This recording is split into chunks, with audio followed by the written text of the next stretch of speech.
Okay, so welcome back guys, and in this tutorial we'll be looking at inputs in Python. The inputs are what the user types in and you can store it as a variable. From here on the code will be a bit more complicated and we can't just do it in the shell. So this is the shell.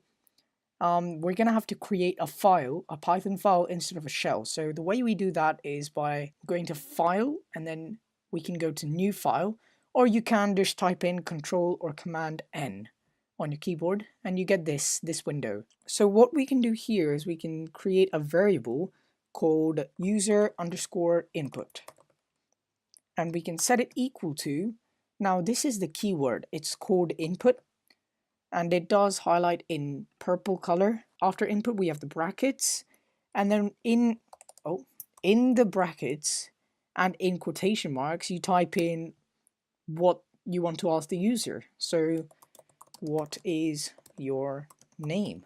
And then leave a space so that the user is not typing right next to the the question mark. We have a variable user input which asks for what's your name.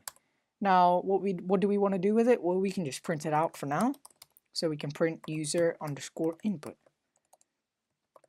So we're getting the input and we're printing it out. Now what we have to do is we need to save this.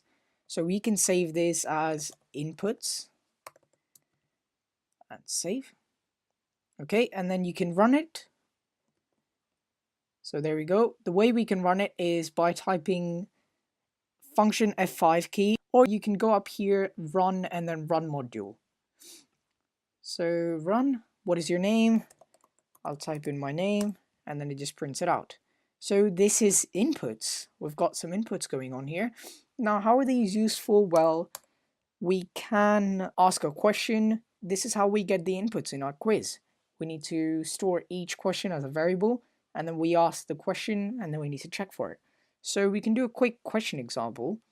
So question 1 is equal to input for who is the CEO of Apple Inc.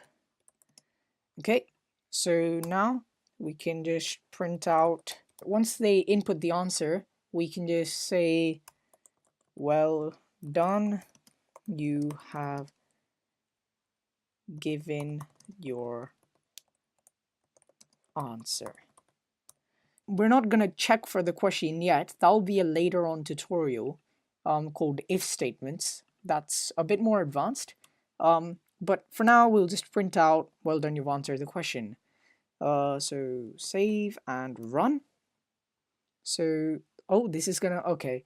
So this is actually the perfect time to tell what commenting does. So commenting is basically highlighting out code. You can actually highlight this code out without removing it. So the way we can do that is by just adding in the hashtag in front of it. So option hashtag, and then for this line as well.